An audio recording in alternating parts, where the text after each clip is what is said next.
That's so well done. That is actually a beautiful round out of Na'Vi. It is. That's a big risk to take, though, for Electronic to just sit in that smoke. I was looking for Simple to have some kind of a flashbang to set a pop flash so he could actually come through that smoke at some point, but instead it just turns out to be perfect timing.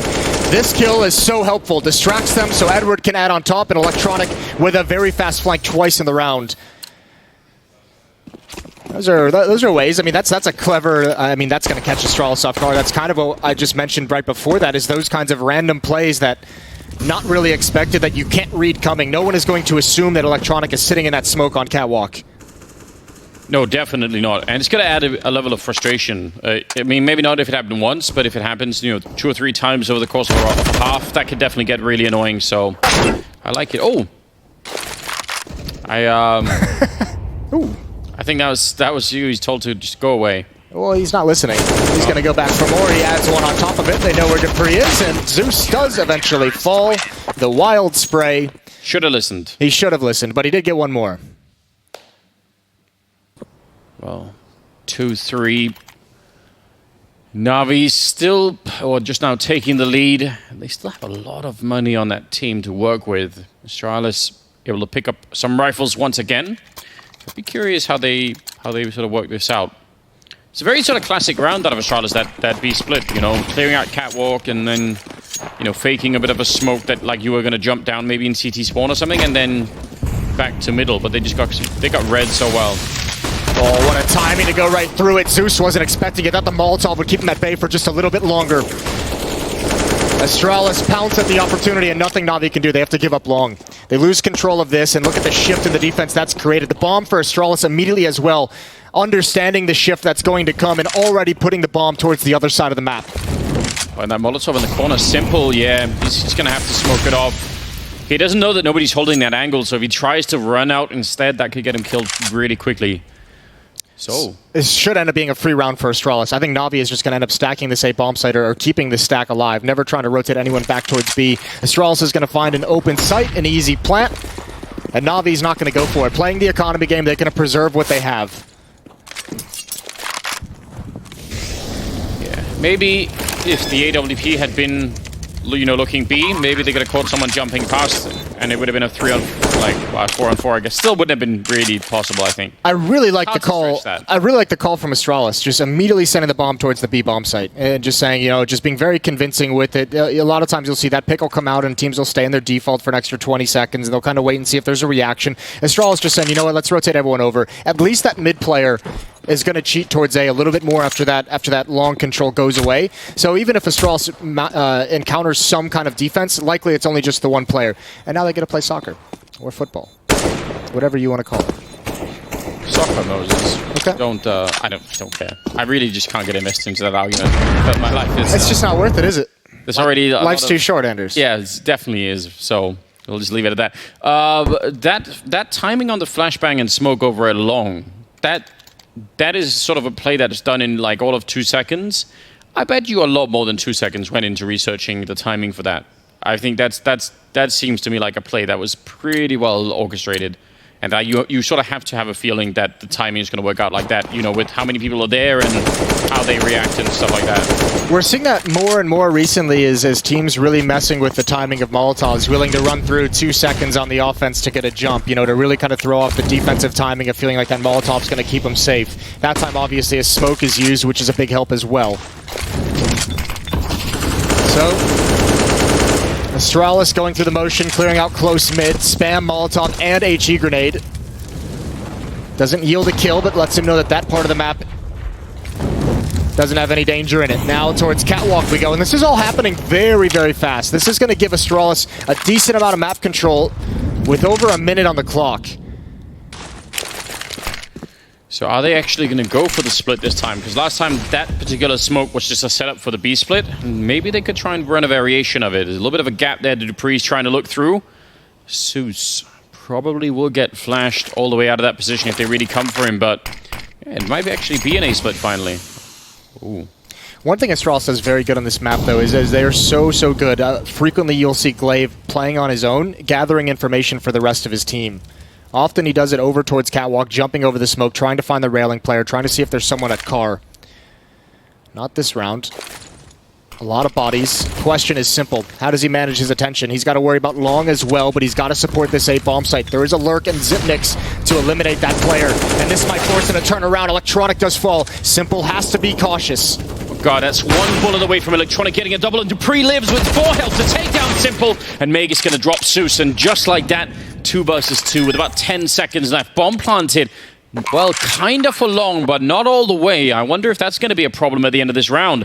Flamey and Edward started to move up, and they do have a kit on them as well, but no smokes picked up currently to actually get that defuse home, so that could get really dangerous. See what they could do. Setting up with a flashbang here. They got to be a little bit quicker than this. I feel like Sip goes down. Wonderful shot from Flamey, and now Magus waiting behind the box. They're going to do a bit of a jump, and he's still alive. Both of them peeking out on the ramp. He's going to spray away one, just ducking down, and there's the headshot. Magus taking down Edward. That was a great hold. At the end, what a tense round. Na'Vi, they could have been so much more aggressive on that swing from Flamey. Let him swing wide, get the other player involved, jump up on the box. It's a really nice attempt on the retake, but this is a grinded out hit. A lot of areas in where Astralis could have dropped this round, and Magus does just enough at the end. This one, swing wider, Edward, more aggressive. Don't give him the time to let his recoil calm down. Don't give him the time to get into the cover. That one hurts for Na'Vi.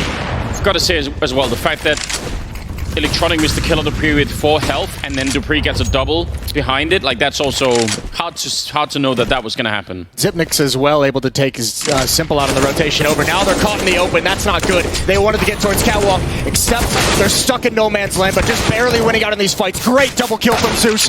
And towards Long, that's where his death will come. Flamey has the up, though. Simple still alive. The timing's not there, but Na'Vi in control of this round so far. Bomb is over by Catwalk, though, so they had to go and pick that up again. This is, again, very odd. What a play from Zeus to pick up both those kills. I thought for sure he was going to go down. Dupree, he knew he just had to sort of play aggressive. He had to try and do something, and that does not work out. So I think as long as they don't give a lot of fights to Device here, he should not be able to go and pick up that bomb without, just getting crushed from a bunch of different angles. He's actually scoped in a lot here. I was concerned for a minute. I don't know if Flamey actually saw that. I don't know if Flamey's called the cross. Simple's looking the other direction. They're actually investigating mid as well. Simple could get caught here, and then the whole round goes up in the air because no one else is nearby to that bomb. 40 seconds for Device to play with. If he can get this kill, a jumping Simple. Can't tell if he's spotted him. No reaction yet from the Na'Vi players, and Simple still looking towards lower dark, but Device can't possibly know that.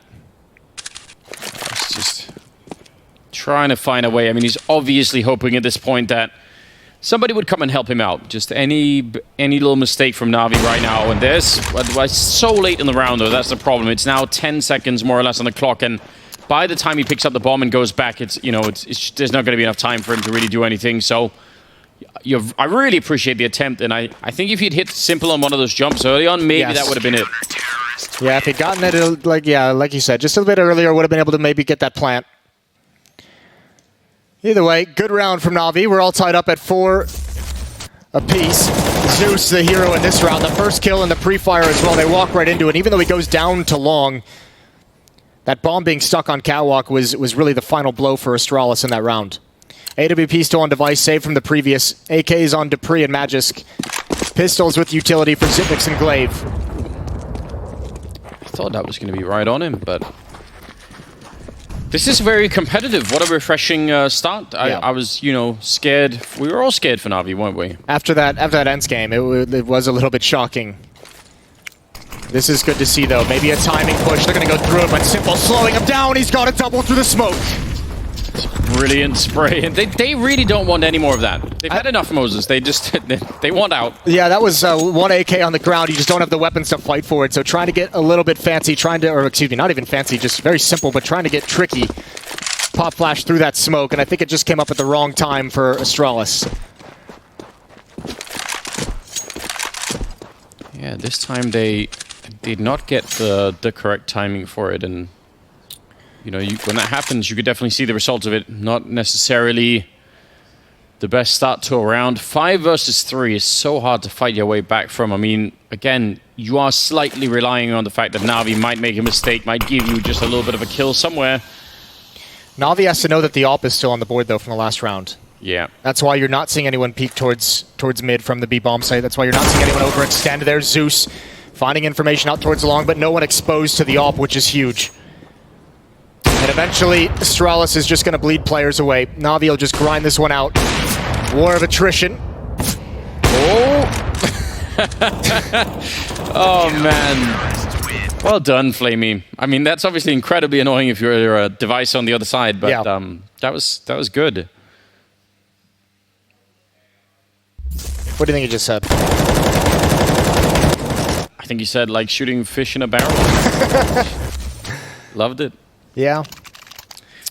This is a really, really good start for Na'Vi. I'm kind of excited. I mean, they're playing on the CT side. That's actually not always easy on Dust 2 either, so I feel like they're doing a remarkably good job. Now they're up against 5 Deagles, so we could have some clean action in this round, Moses. Good little Deagle shot to come out. We all love those. Would be nice.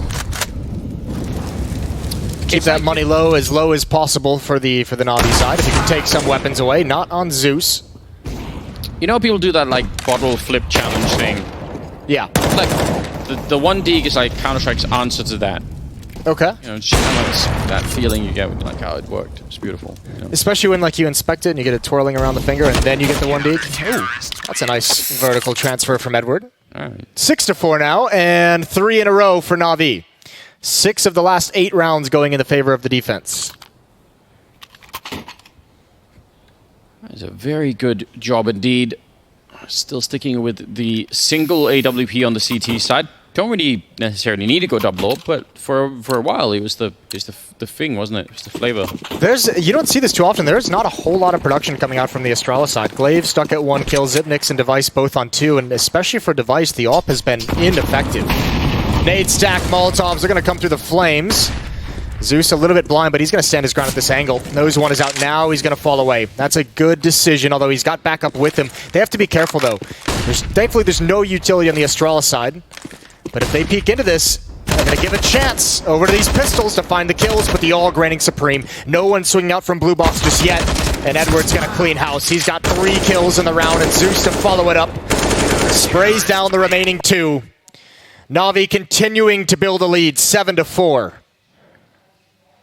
I could see why they didn't feel comfortable rushing the long corner, but I feel like once you've already committed to losing like 150 health across 3 players, you should just probably keep running. Because otherwise, all they did was lose all that health to get the blue container. Right, if you're gonna run through the flames, you're trying to catch them off on a timing, right? Yeah. And then if you just stop, you lose that timing. Yeah, then it doesn't matter anyway. You've already paid the price, Moses. You already bought the ticket. You know, just take the ride. Take the flight. Yeah. Well, we're gonna get a timeout. You can see both coaches talking over intently with their team. We do need like live translation. Like, where is all this AI stuff I keep hearing about? You know, why can't it be like in Star Trek where you just have like a universal translator and just talk to everybody, Moses?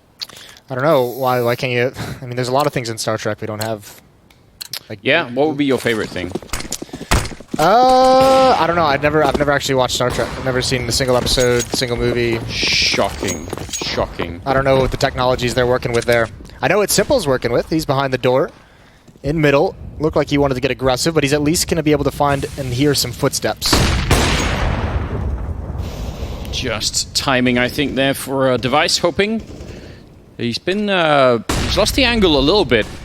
And Flamey now. How quick is he going to be with this AWP? I mean, he actually has had some pretty interesting kills with it in the past, so even though it's not the most common sight, definitely not something that we haven't seen before either. Or Electronic flashed into the corner. I think he wanted to transfer a little bit early then, but he still got the kill. A little bit of damage under. Oh, wow. He actually fell back into the boost. That's so a trick he didn't see coming for sure. Oh my god. Why is everyone just getting battered at the moment? That was a sick impromptu boost in mid to find the kill on the catwalk. Device with a great trade, and Magus just takes the opportunity. March his way into that B-bomb site, but you have Simple here. Spraying through, gets damaged, but not any kind of a kill. And how aggressive does he want to be through this smoke? Trying to drop the bomb right in the plant spot. It's off. It's Mark, now transitioning over towards window. He's actually, Edward might catch somebody. He might just catch somebody clean. Yeah, that's beautiful. Sip probably thinking that he could hold the rotation, but it came all the way behind him. And now Magus is going to be alone 1 versus 2. That was That was critical. I mean, and Simple picking up the kill, that just made it even better. And now Meg is looking the wrong way, and Simple will take him down. That's another round here.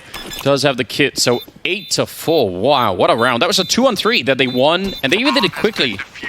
Like, that changed so fast. I mean, the flank happened so fast that you don't even have time, and you're fooling Xyp9x as well, right? You're catching Xyp9x off guard in a post-plant situation, which doesn't happen too often. These were just some wild trades. I really like that boost. How quickly it comes in. That's not designed. That is very much just saying, hey, let's boost me really quick, boost me really quick. Works out perfectly. Simple does great work inside the bomb site, but that flank just comes in too fast for Xyp9x to realize it. You gotta get up really, really early, don't you, to catch Sip off guard in general, so that's a good job. Like to see it. Fight over here at long, but now Na'Vi actually have a lot of grenades to work with. They're gonna be exchanging a couple of kills. Edward making more work. Oh no, that was his own Molotov as well, so we know what the chat's gonna be like, Moses. It can't be stopped. Yeah, you don't like to see that, and it's the danger. Oh, look at Simple. The bomb is actually down in T-spawn. He won't see it, but Astralis is going to have to come back. They're going to have to at least evacuate the control they found at long. And that'll be perfect for him. Oh. He's just going to wait. I wish we could get a camera on whoever walks back. You know, just like an instant... Not even the gameplay, just the face? Yeah, just a little, because you know you're going to be so upset. They do actually seem to be suspecting it, so... Well, you got to be worried about the flank. The problem is, normally it wouldn't necessarily matter, but they have to go back and get that bomb. The question is, because I don't think Simple's seen it. Oh, no, yes, he has. He definitely sees that on the floor right there, yeah. So he knows they're going to have to come back. So, yeah, he can be as patient as he'd like. Oh, this is all about timing. They're so suspicious. I feel like they might check it. They don't. They have a Molotov. I mean, that would be the ultimate level. But, yeah, they're not going to be looking in the corner. This is going to spray them down. What a play by Simple. And then in the middle, Dupree goes down. That's 5 in a row now for Na'Vi as they catch fire. Leading heavily against Astralis here in the first half. What a shocking turn of events, Moses. Yeah, this is phenomenal play from Na'Vi, and actually starting with the amount that they've won in a row now, they're up towards 6 straight for Na'Vi, starting to make Astralis look like they're not entirely sure how to counter this, which you don't see too often as well. Simple at pretty much max money. He's been playing a great game, but actually Zeus and Edward are even above him in kills. This is this is a crazy fight at long. Because it's on such an edge as well, when you look at how much Na'Vi dedicated to that defense, all the utility, all the bodies, the number of players they had to throw at it, I mean, that's pretty wild that they just stick around for that fight the whole time. 9-4. Astralis coming out of a timeout with just the pistols. I think we've been seeing a lot of those. And unlike... in some matches, those deagles haven't really done a lot for us. We really got that feeling yet, Moses, that... I'm not feeling... I mean, look, I mean, there's not a whole lot going on even when you get the AKs and the AWP out for Astralis. That's a bit scary. You have Xyp9x, Device, and Glaive, 7 kills total between all 3 of them. Yeah, but I feel like even if you're not going to be playing, amazingly well, like, you give us that little moment, Yeah. We all like it. Like a little snack in between, Just give us a gift. Just a little bit. We deserve it. We do deserve it. I think it's kind of cool as well. I mean, maybe this might be a Dust 2 thing moving forward. You imagine Simple would have the op if they wanted to do a double op setup, but Flamey's had it more often. Remember, Electronic was using it early on in the half for a couple rounds. Simple's just been mobile with the AK-47 this whole time. I'll be interested to see if they... I mean, it's almost at the end here, so maybe they won't have time for it. Oh, that's a lot of flashbangs right in his eyes, and somehow snuck in a kill right at the end. It's going to be Glaive to pick up Zeus, and oh, this one. We like that. It's close range. Still, not bad. 2-on-3 with the bomb goes down, and Electronic and Edward, they have some time here to work with, and maybe that Molotov could actually do a lot. Oh, but if they were going to go for it, you have to stay with that Molotov, and I don't know why they're backing away. They have so much money. Simple's got 14,000. Why are you not peeking with that Molotov? I mean, they're going to have to evacuate out of the flames. Now they're coming into this retake late, but they've used a lot of the utility, a lot of the tools they have to get into this situation. Yeah, I'm very confused about that as well. I absolutely agree. You have to sort of... Once you put the fire into the sewer modes, you have to be there for the rats to run out, and then kill him. That's the plan. And it's crazy too seeing, I mean, listen, look at the work they did. They got 2 kills. If they had just kind of postured for that as soon as the Molotov comes out, might have been able to make that work. So maybe Na'Vi giving Astralis an easy one. I like 2 things out of that. One, I really like that Magisk was immediately aware of the flank because they have been very fast flanks coming in from a lot of different locations from this Na'Vi defense throughout this half. So you could tell he's kind of realized what the game plan is, where Na'Vi sometimes doesn't necessarily fight at the point of attack, but they're going to have a fast flank. The other thing was Flamey. If you're going to op at that angle at long and you get flashed that bad, you got to give up the angle. Like, one player gets by and he doesn't even realize it, but he's just standing his ground with no vision whatsoever, and he's just taken down essentially for free. He does find the 1 kill right at the end, but it was not an easy way to take out the AWPer. Yeah, he was very stubborn. He was sort of trying to will his way out of the flashbang. He's like, yeah, certainly I'll get my eyesight back in the next half second. Yeah. I mean, you know, the power of the mind is it's definitely a thing, Moses, but still, that's a lot. That's a lot to ask. Well, the Molotov is going to hold back Glaive. I mentioned this early. Information gathering play from Glaive coming in as soon as these flames aside. And Na'Vi just stacking utilities so that smoke cannot be used. So, sorry, Glaive, you won't be finding anything out about the defense here. Oh. Sip running and shooting at the corner. And, well, Zeus is going to be going down. That all seemed very odd. I don't really know. I feel like once they're out on that corner, Zeus either needs to be flashed into a fight or he has to fall back, and he sort of did something in between that. Now Flamey's out in the open, but he's going to get a great lineup. Double kill and Simple in a 2-for-1, taking down Magisk and Glaive, and I don't even know what's happening. What a mad round. Yeah, what a huge round. Way to go for Flamey. Stand your ground out in the open at long. Those are kind of you win or you die in those fights. Yeah, but I mean, I was about to criticize that, and then obviously he made it look great, so then I, try to keep... Edwards getting the last kill as well. What an explosive first half. Well done, Na'Vi. 10-5 in their favor against Astralis. I don't know. I don't know what to make of all this. I think the nice thing about it from Na'Vi as well, because I mean, we did mention we don't know which Na'Vi we're going to get today when they come in, but this is a team effort out of Na'Vi. This is not the typical game where you see like a Simple just blowing up the scoreboard or anything. You've got Edward leading the way on 15, Simple at 13, Zeus on 12, Electronic at 10. There's been some very nice pop flash setups. There's been some very nice mid-round boosts from Na'Vi. Some great flanks. They've been reading the game very well. This is completely different from the Na'Vi we saw against Ents yesterday. Yeah, they definitely are looking very good. The sort of deep fried Oreo and ice cream level Na'Vi is really the deep fried Oreo level of Na'Vi. It's really good, Moses. Okay, that was the joke? That deep fried Oreos are delicious? It's not a joke. They are delicious. I don't know why you're trying to. No one will follow you on that. I've never heard that as a description for a team, but we'll roll with it. Me neither, but... but I just made it happen. It's on my mind, Moses, and I thought, say it out loud. Yeah, I think this is... what I really liked more than anything was that they seemed to come into this game really quite determined to sort of find their own pace of playing this. Like, I really felt like this game was played on Na'Vi's terms, and I think that's so hard to do when you're playing Astralis, so I like that. I think more teams need to try as much as possible to mentally get into that frame of mind before you play Astralis. And it started with some random plays, but from there it just seemed like aggressive on the flanks, and it'd be cool to be able to chat with them if they came in with a game plan. But remember early on we saw like Electronic sitting in that smoke on catwalk, so we could have a fast flank in towards mid. But all throughout this half on the defensive side, it's Na'Vi players pushing extremities, having that fast flank to get into the B bomb site retake, catching Xyp9x off guard. You saw players jumping off catwalk and flanking in mid during splits. They put the logo over the Simple's double kill at the end. We didn't even get to see it in the replay. I'm so angry. Yeah, that's not ideal.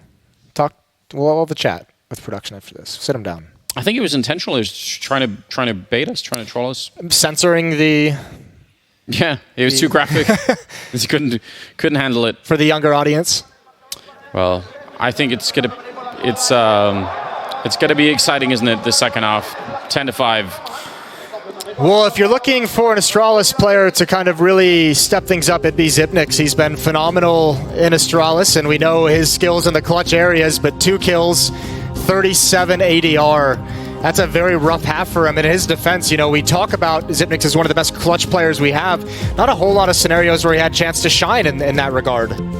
It can really only get better in the second half for him. So,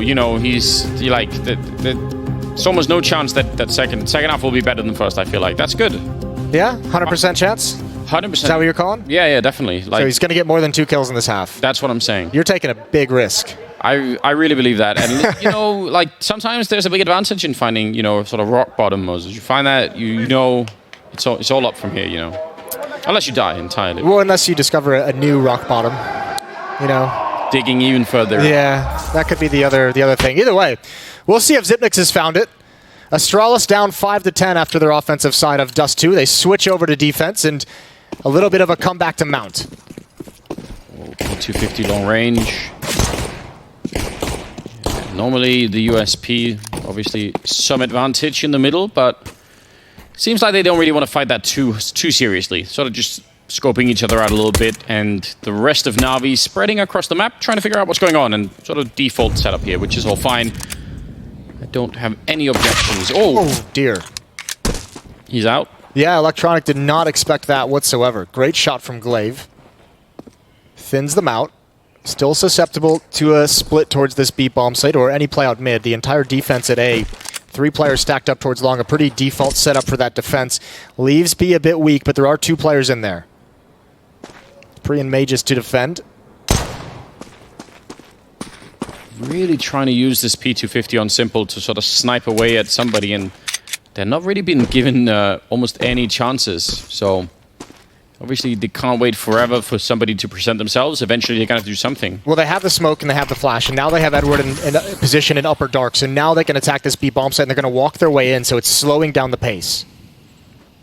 Me and Meg is inside of the B bomb side. They're actually going to have a really tough fight on their hands. This might be a little bit too quick flashbang. Looking good, but nobody's peeking in behind it. I'm just so confused. I felt like that would have been the moment to go now. Instead, Dupree picking up one and a little bit more damage as Magus is going to take down the bomb now in the window with 25 seconds. And Glaive showing up for a kill on Zeus. It's all on Edward, and he's getting chipped away at Glaive with a great pistol round. 3 kills on him.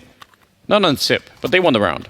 It did win the round, and a lot of it actually, I don't even know, obviously the kills are great, but I think the big key to winning that round is the smoke on Magus. Just throws it in the door as soon as that mid smoke comes in to CT spawn, and he just stalls things out. Even the one pop flash that Na'Vi has over the window, they didn't want to go with it, because all players would have to be funneled through that window, and they really did not want to mess with that position.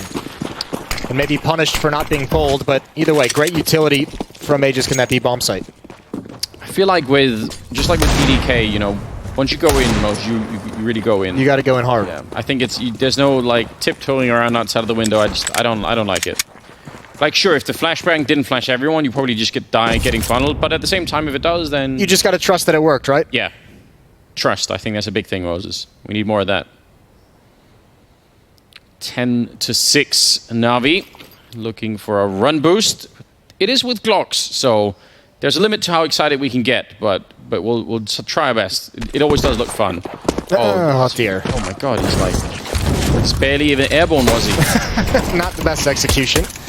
He's in CT spawn, so I mean, I guess it kind of worked out in a way, but as you said, with Glocks, not going to do a whole lot. Is that called like a fumble in American football when you sort of like... Yeah, when they drop the ball? I think that's what they did. Yeah, that's fair. Fumbled, simple, just across the ledge, you know. Just a bad time. Oddly enough, I mean, he's the one to have the only success. Either way, 10-7, Astralis with the opening 2 rounds of this second half. Yeah, just a 3-round gap. I mean, this game can really go anywhere at this point in time. I mean, fun to see how Na'Vi do now that they're on the T side. That was, I mean, on Mirage, where they really did not have a good time, but obviously this is a completely different map, so we just don't know yet. Edward, he's got 17 kills right now. He's having a phenomenal game, especially after day 1. He was towards the bottom of the leaderboard for players, but looking good in this one against Astralis. That's been a huge help for Na'Vi. Astralis have a lot of money built up still as well. You can see over $2,000 for 3 of their players even in this kind of a buy. So how do these AK-47s treat the offense? Not the most utility in the world. They have mid control. They'll have to contend with Glaive and Device, who's baiting for him at that A bomb site if they're work their way up cat. But for the moment, they want to challenge mid. Xyp9x completely blind. Dupree's going to be there to trade one off. But I think Na'Vi's going to be fine with that. Yeah, they probably will be, although Glaive has snuck up really far. Yeah, he's going to get that kill easily on Zeus and even makes it back around the corner. I think Zip was probably going back into that corner because it had already been Molotov, so he was hoping that, you know what, they've already Molotov, that maybe they won't check it, and then they did. So, unfortunately, no one having eyes on Catwalk. They had that complete mid control, just no one had ever made enough progression to be able to stop that push from Glaive. Flamey's got to win this fight. That would be huge if he's able to find Magus. That's an awkward timing. Oh, what a recovery, though. Dupree's gotten back into the site. He follows it up with a second kill. He cleans up Zipnik's damage, and he's going to get a third. He's going to shut down that attack, and he keeps Astralis alive, 8-10. Well, Dupree looking... He's been stellar so far in this event. We didn't get to see him playing yesterday, but he's at the top of the leaderboard for players. He was looking very serious as well. You know, he's usually He's usually the jovial one, isn't he? Yeah, he is. That was great, but I must admit I was impressed by Flamey's shot as well. That recovery. It's not bad at all. Still 10-8, moving into round number 19. We've got Deagles back, and Fujuri only had single 1D, and it wasn't even like that. That awesome. Yeah, it was like a average 1D. Yeah. Well, need more. Simple's here. Don't worry. Give it. Ooh. We want it. We all need it. Just thinking about it. The Molotov and the smoke on top. I persuaded him otherwise. Instead, they're going to regroup back towards the middle. They are, but they're giving a lot of space on the map right now. It's a really good read of this situation from Astralis, though, knowing it's going to be pistols, it's going to be deagles. You can see no one's playing close up in mid. Everyone's playing at range. You know, even Glaive using his utility to safely take control of long for the defense. You have Device and Zipnix playing at the A-bomb site together at range. It's not going to be easy for Na'Vi to find anything, and if they want to even go for a pick before they execute, they have to be overly aggressive, and instead they're going to catch 2 nades. That's as many kills as he's got in the first half, Moses. We're done. Pack it all up. Yep, he's done it. Device. Oh! That one grenade, Moses, that was his entire map. Yeah. If only he had known that it was that easy, in the first half. We could have definitely put in some more effort. 9-10. Astralis sort of climbing back into the game a little bit here, obviously assisted by the economy. Although now Na'Vi have a little bit of their own with Simple. Spawning far away from long, unfortunately. So we're not going to be able to run and try and take any kind of a fight there. Ooh, look at this defense, though, from Astralis. 1 player may just go over towards that B bomb site. 3 players towards long. Zipnik's in support to get them past the corner. And Device on Catwalk. Now you're going to see the rotations back, but they've already set themselves up very, very solid on the defensive side of things. Even that nade, posturing like they're playing aggressive on Catwalk, that might chew some time off the clock if Na'Vi is a little bit wary of moving up. And a heavy lean towards the A site. I feel like Na'Vi haven't even seen anyone yet, at all. I mean, that's kind of annoying when if you're trying to... You're sort of doing this default with the purpose of figuring out where people are so that you can call a strat behind it. And right now, what if they got like 1 grenade from, as you said, from Catwalk, and then not really much else? So, minimal amount of intel to try and build some sort of map of what the defense looked like, and oh, they're going to be sneaky on... Oh, if they could keep doing this, that might actually work out really well. Sip, I think, could be covering middle, or at least could see what's going on in there, but... Well, Na'Vi right now is just kind of set up and hoping someone wants to find information on the defensive side of things. They're hoping someone from the B bomb site, starts creeping down that ramp to check mid. Simple has the angle towards CT spawn, hoping someone is going to check from that side. Just playing this very patiently. They can't do it much longer. 36 seconds on the clock as Flamey starts to challenge a little bit, but still no progression. Maybe just an impromptu, maybe just a minuscule fake, as if it's going to be an A execution. I think that's even going to give up the game. Oh god, the timing is ridiculous, isn't it? Glaive could have died a couple of times, even maybe got a kill in between all of that. Now they're going to be crushed in this B bomb side. I think this B defense is going to fall really quickly. Magus goes down. Dupree, he gets a kill even. That was more than he probably could have hoped for. Now it's a 2-on-3, and they were just on that bomb side before I think Astralis even knew what hit them. Device and Sip. Getting closer to the bomb side, but it's very unlikely they can retake this, and now it's impossible. Yeah, definitely is. Zipnix. Why is he sitting like that? The guy dead in front, he's just chilling on right on the edge, Moses. Yeah, he's going to core workout. Just kidding. I don't think that counts. I don't know what kind of core workout you do, Moses, but just sitting is not...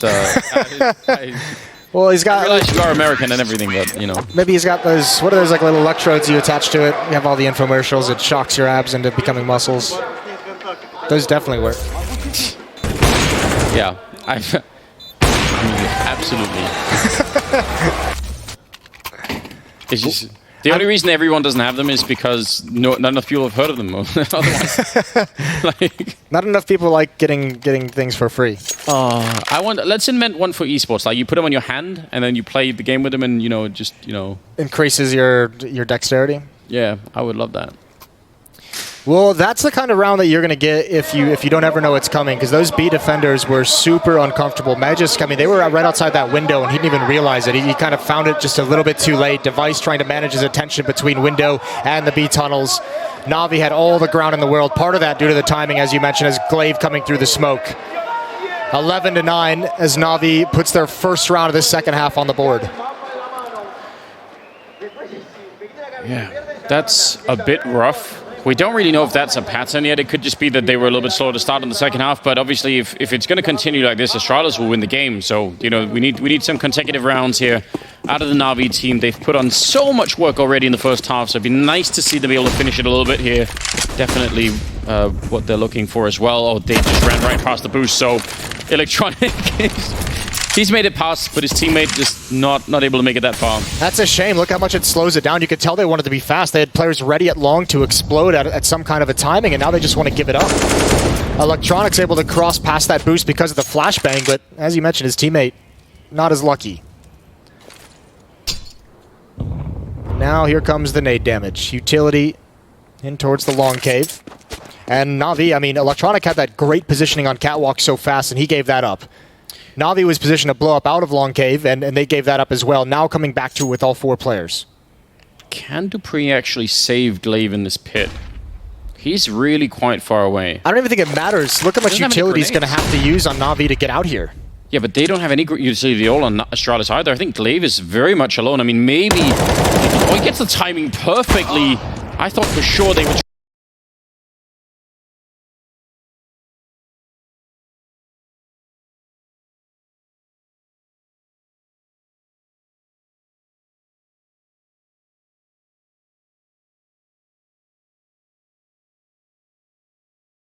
try and do a little bit more there on the Na'Vi side, and they're just going to get completely crushed. Didn't even come to that. Well done on Glaive with the double and a triple, in fact. I'm kind of a little bit shocked that they didn't have more of an impact there. I felt like they could have definitely isolated him and had a real fight. Again, it comes down to the utility. You would have had to have used so much to really secure that, and Glaive's at an off angle, right? Look at all the angles they're checking. I mean, that's just smart positioning from Glaive, realizing once you get to that point at the blue box, you're checking left in case someone is on the smaller box next to it. You're checking right in case someone is in the far corner, and he's just got the perfect off angle to line him up. 3 AWPs, Moses. What do you make of that? 4 if you count simples. It's very true. There's a lot of ops in the playing field. A lot of them. Can you do math? I think it's 40% ops at this point. Yeah. For anyone at home. Well, this is going to allow Dupree to just kind of hold the B bomb site on his own. He gets to sit on the platform with that all. It'll be tough if Na'Vi finds their way into a bomb site. The retake will be difficult, obviously. Ops relatively unwieldy, but they have to get there first. Turn to the flashbang and sit behind him as well. Up on Catwalk, getting that kill on Electronic. So that's about the best you could hope for in that position. If you just showed me that position for Magisk, I wouldn't have been a big fan. I felt like that was a big risk, but it worked out beautifully. And then at least a refrag here for Simple to take down Device that keeps them in the round. I think otherwise it would have been nearly impossible. But they're spread out. Edward going to check upper dark as they are sort of clearing out Catwalk towards the A bomb site. Not really clear where they're going to go with this Na'Vi. I think they need like a little bit of an even here, an equalizer if they can. And Glaive, saw that coming. He was ready. That's something Na'Vi is struggling with so far on this T side. Not able to find a whole lot of success in the opening fights, whether it's just an individual battle, whether it's an execution. Astralis has forced them away wherever they've gone. The only round that Na'Vi has is such a passive defense that Na'Vi was allowed to march up towards that B bomb site, even make it using the audio cues to find a timing for a free kill. And Edward can't even make it to a bomb site with the bomb in time to challenge for this. Yeah, it's not possible. Simply going to run out here and hopefully won't get caught after the timer either. So that's going to tie up the scoreline. That's going to make it 11-11. What a ton of events here. 19 kills on Edward, 18 on Simple, and then 19 on Dupree. And he has really been helping them out a lot. This whole defense has just been so nice from Astralis. Outside of that one round, this has been great, even when they're on low utility, finding ways to win the opening battles.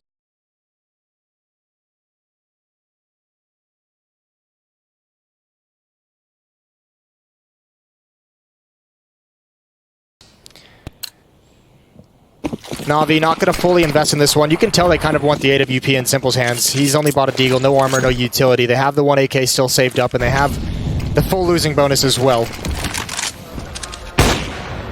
But they need to come up with a solution. They need to find a way to either... you need to play around Simple and say, listen, next round you're going to have the op. Where do you want to find a pick? Where do you think you can find a pick? Send a player with him to support with flashbangs. If not that, then you have to find a way to have success with the AK-47s doing full set pieces to get map control. Big welcome to all the people from the C stream who are just tuning in. This has been quite a game, actually. 11-11 here, as you could tell, between Astralis and Na'Vi. And Na'Vi have definitely struggled in the second half, although that's great. They're always going to get him as well. Taking down Glaive. That is the kind of beginning that they really needed. And, I mean, now it's kind of a shame that they don't have more, you know? I mean, they can pick up the rifle, and that helps out. But still, low on grenades, definitely on the Na'Vi side.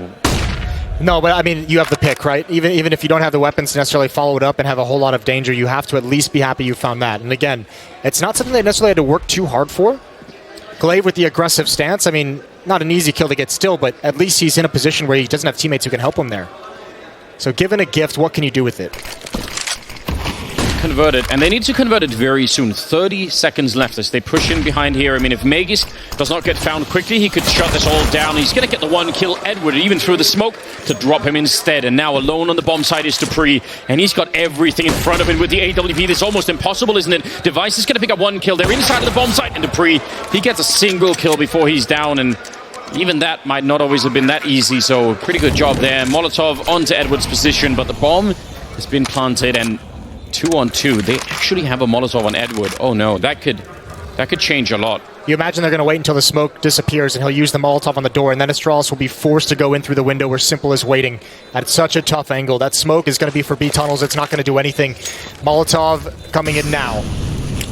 Oh, that's very rough. Setting up a Molotov of their own. Oh, and Flick comes out. Simple, slightly over-aggressive, and Edward alone, he can't see anything. Flashed by Device, and they're on the bomb immediately with that defuse kit as well. That's just devastating. Isn't Sips just laughing? I think he's laughing because he had to step into the flames to get there in time, down to 4 HP. Just barely manages the damage, but listen, we don't criticize Simple too often just because of how good he is, but I'm not sure what he's doing getting that aggressive in towards the window in that scenario. Edward just uses the Molotov towards door. You know they have to come through that window. There's no reason to jump up. The Molotov does come in. Maybe that scared him a little bit as he saw it bounce off the wall. Yeah, there was a couple of maybes, but I agree, like that put Edward in a really awkward position. So, missed opportunity from Na'Vi. Not the worst thing in the world. They only have pistols coming into it, so I guess you can't beat yourself up too much, but certainly an opportunity in that 2 versus 2 to take the lead. Instead, it's Astralis. They grab their first lead in quite some time, since round 7, I believe, or round 8. Yeah, it's been a slow grind for Astralis to try and get further back into the game. Now they're in the lead once again. Na'Vi definitely struggling at least half of the time, it feels like, with the economy, but let's see if it could be a bit different. Keeping 3 people at long while they're rushing B. Magisk alone inside. It's a classic on Dust 2, isn't it? Let's see how it works out. Magisk standing his ground, going to pick up one, a double. I think he's already done way more than he needed to, and even did more damage, I think, on Zeus. So they did get one great kill in the middle, and that makes a big difference here. So it's still a 3-on-3, but it looked like Magisk was about to win the round all on his own. What it does do is it forces Dupree to put his attention in towards mid. Simple's got to be careful. That's a bold crawl across the opening. Zeus even still staying alive, and Edward going to come back for that late lurk. Astralis looking for it. What's the timing on this for Edward? That is everything. This could just destroy the round for Astralis. He's going to have quicker discipline. He gets one as Dupree turns. He follows it up. And Edward, the dagger, is going to bring Na'Vi at 12-12. They're still in this fight. Huge play out of Edward. I mean, even just the certain knowledge that they weren't trying to get, sort of crushed from upper dark. So even that was big. I mean, this is such a great start from Aegis, and Edward just crushing it in his 3v3. That was well done. 25th round now. Edward's got 25 kills. It's all lining up. He's been a baller this game, hasn't he? I think Astralis is out of money. Oh dear. Which is kind of funny to me. Just because Glaive had that was an interview that he put out where he was just like, I don't think we should be economically punished for winning, so many rounds in a row. Well, here we are again. Yeah, you should be. Things don't always work out. I think the Rolling Stones made a song about it, didn't they? They did. Kind of get what you want. Yeah, it's a great song. It is a good song. So yeah, take a lesson from that if you're on the Astralis team. Maybe get us some 1Ds. Pick some of those up. We've been requesting them all game long, Moses. We've just been denied every single time. They're not even a Deagle in play. Talk to your boys, Anders. Yeah, I will. Give him a real talking to. One of those dad kind of talks, Yeah. Oh, no, you should go the mom route where it's like, you're not angry, you're disappointed. Make him feel bad. Yeah. Sleep really badly at night. That kind of thing. Device, the only real danger is the CZ. And they have no utility to hold off these hits. And Na'Vi they're all grouped up. 4 players, Electronic watching a flank in lower dark. But Na'Vi should have a relatively simple time of marching up long, but using utility just to be safe. Practicing safe Counter-Strike, as all you kids should be doing. Yes, you definitely want that. I mean, it can really... Whole friendships can be lost if you lose a round to the wrong eco just because somebody didn't want to check the corner or something, Yeah, long-term consequences for, dumb decisions in the heat of the moment. Yeah, don't do that. Keep your friends, don't throw rounds away to pistols. It's just not worth it. Okay. I don't know. I mean, it shouldn't really change the round, but it was a bit awkward, wasn't it, for a minute? Ooh, Edward's in trouble. And I mean, here's the interesting thing, actually. Oh, he's playing great, isn't he? What a double kill. Surely there's no way he expects this last one. He doesn't have the HP to recover or have enough time to take that fight. So, Device at least getting an AK-47 out of it. This would be great if he could save it. Glaive is stuck at 1,400. If he keeps this alive and they could pass that off, that's actually like a win and a way for the Astralis side of things. Yeah. Yeah, it's going to make a big difference in the next round. And Na'Vi is not too dedicated to the hunt, are they? They don't want to... I mean, Simple can't really move forward. He is now that he knows where Device is, but he didn't want to give up the op. So that's bought Device a little bit of time to try and stay alive, but the angle from the op. Device goes to check his 6, and he's dropped. 13-12, Na'Vi maintaining the lead. Or retaking the lead. Back into it again. Edward, he's been around forever, hasn't he? And it warms my heart, Moses, that, shows up in plays like this. It's admirable. I like it. 27-13. Simple has that long spawn. He's going to go for it. Flashbang comes out. He likes that timing, the jump over the angle. Opportunity missed for Simple. It was low percentage, but not going to retake the fight. 3 players towards B this time. I think Astralis may be a little bit nervous at the fast pace that Navi's started to come out with and trying to catch them in a call from spawn with that 3-man stack. Also, perhaps a lot of faith in Device with the AWP to help manage defense at this A bomb site. Yeah. You're probably right about that. Nobody wants to retake B, right? It's just one of the worst bomb sites to retake. It really is. It's no fun. Like, even if you're a man up, if you're like 4 versus 3, you still don't really feel like you're in a great position. It can get a little bit rough out there. Look at all the utility Astralis is saving as well.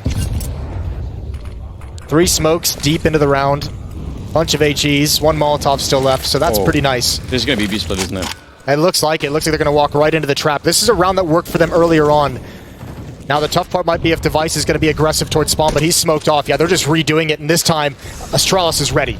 Yes, they are up on the scaffolding right on top, and they actually almost walked under in Zip. He's going to get the one, but they're still in trouble in this bomb side. A lot of trouble, in fact. Dupree out in the open, and how does he get that second kill with a UMP taking down Zeus?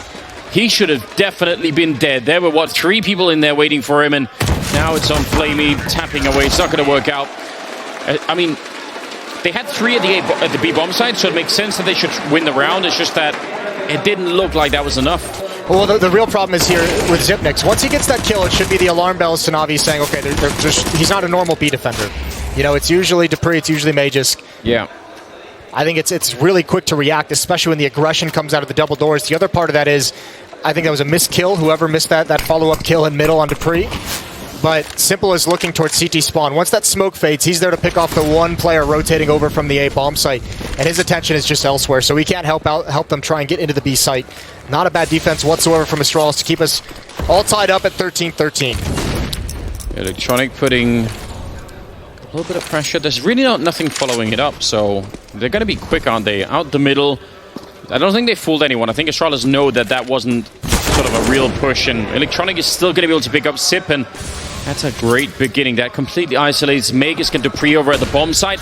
Now just waiting for it, and a great entry. Killed Dupree with the AWP. They have to turn the corner. He's going to pick up one more kill. They need to stack up on him at some point, and he's ready for it. Another one for Dupree, and now last one left. Zeus. Oh no! And he's going to shut it down. Electronic now 1 versus 2. Dupree somehow. Heroic defense off that B bomb site. They should have been able to just run him over, and somehow they challenged him one at a time, and he took them all down. Electronic just sneaking around the middle. He could maybe do this, but Dupree still inside of the bomb site. He's got that quad kill ready and waiting, firing into the window. He's completely flashed from that, and Electronic trying to see if he can follow it up, and he's going to get shot down. That's the ace. He picked up every single one. That is outrageous. I love the tactical call from Na'Vi. You've done mid splits. It's usually been 3 to 4 players coming from mid. This time they swap it up. All the attack is coming from the B tunnels, and Astralis wasn't ready for it. But this might be one of the ugliest executions I've ever seen on the B bomb site. That was terrible. One op should not be able to do that. All you have to do is swing. That's all you have to do. The first player goes out, he gets killed. The second player, you kill the opper before he can readjust, before he's ready for the second shot. And none of them do it. If you and all of your friends, Moses, showed up to fight, Mayweather or something, you wouldn't agree to do it one at a time, would you? You'd try and gang up on him. That would be the way to go. Yeah, I guess so. I've never really thought about fighting Mayweather, but that makes sense. Well, should live more, Moses.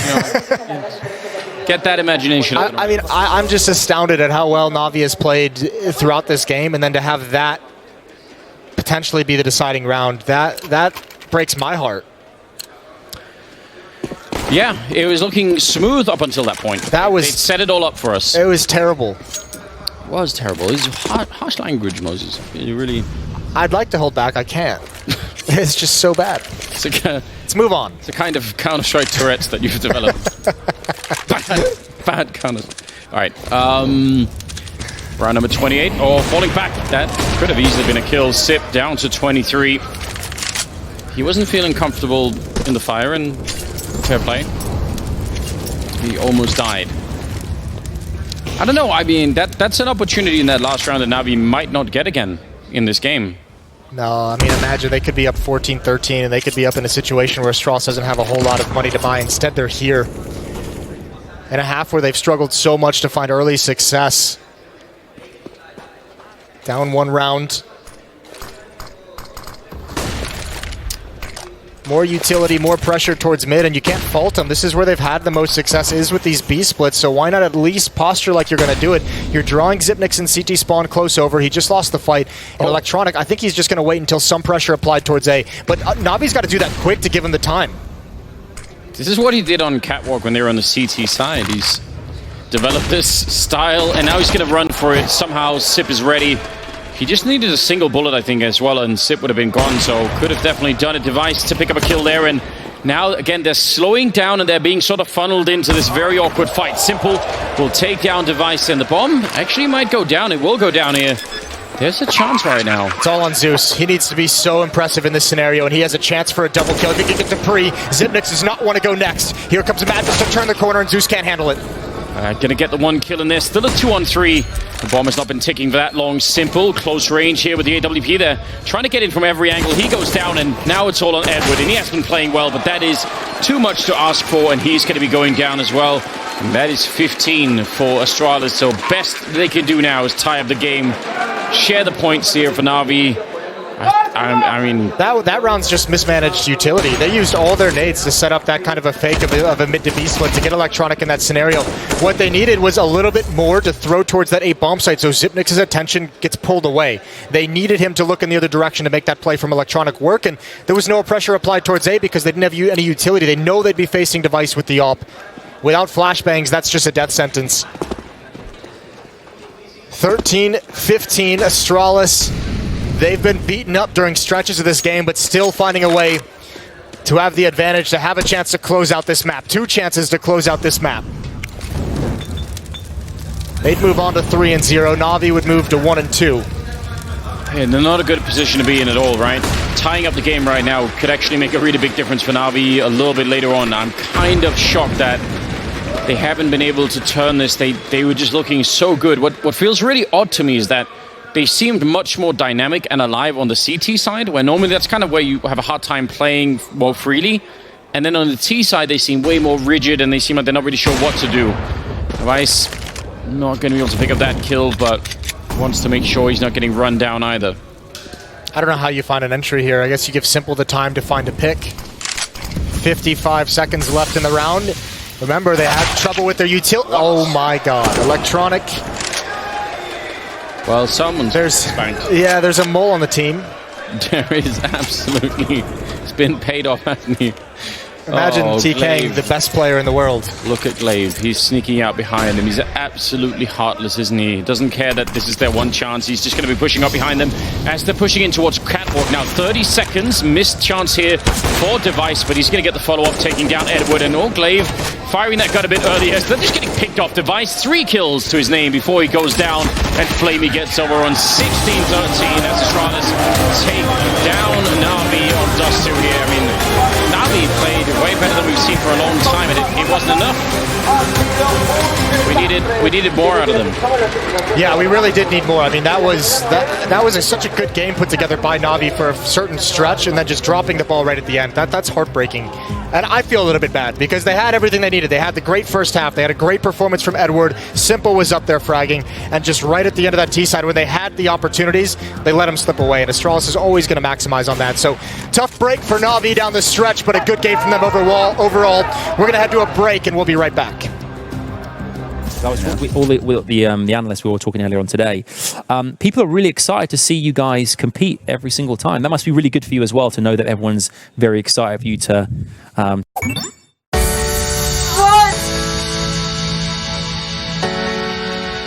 Blackjar, what are you doing? I love you. Thank you so much. Whoa, James, what the frickety frick? Whoa! The whole gifting subs thing, that is magical.